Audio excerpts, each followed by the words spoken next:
John McCain and Cindy McCain are just taking the stage, and this is the Road to Victory rally that we've been waiting a couple minutes away. They haven't been introduced yet, but they've had several speakers here.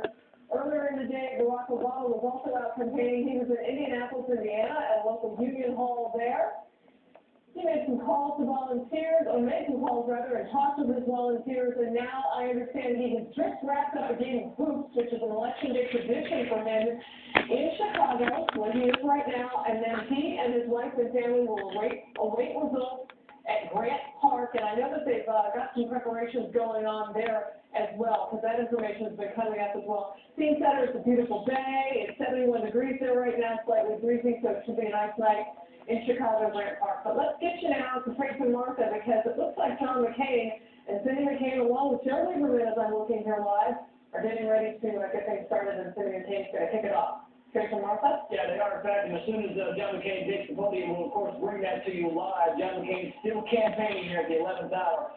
America ain't stopping. We're just hours away from electing a new president, but even after being elected, our president is going to have administration that can be run without all the overfunding they receive. In other words, cut out the pork. And John from Rochester said the first item of business for the new president is to create a neutral task force to eliminate all people in Congress who are corrupt.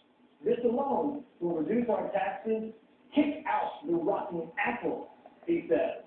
Mark. All right, Trace, thank you very much. Well, there have been so many moments throughout this long election that are worth noting and remembering, and we asked our panel to think of some of those memorable or game-changing moments, which is a phrase that was part of all of this. Let's begin our panel. Joe Klein, we're happy to have with us today. He's a columnist for Time Magazine. Chris Elizabeth is a columnist and political reporter with WashingtonPost.com. And Michael Steele is the former Maryland Lieutenant Governor and GOPAC Chairman. Welcome to all of you. Joe, let me start with you. When you look back at this process, what really stands out to you as the game-changing moments, the turning points in all of this? Mine's totally obscure. Good. It's a meeting that I went to, a John Edwards meeting I went to in Algona, Iowa, about a year ago.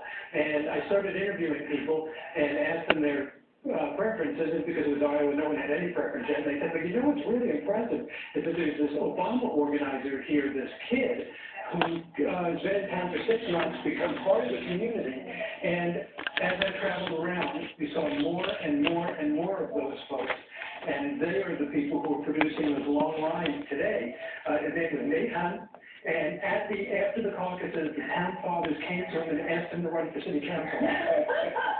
Yeah, I think there's a twofold story there, really, Joe, and it's about the organization and also about the candidate. Right. You know, I mean, two very unique parts of the Barack Obama story here today. Chris Elizabeth also been following this every moment. I don't know when you've had time to sleep over the past 18 months or so, but what really stands out to you as moments where you saw this thing turning?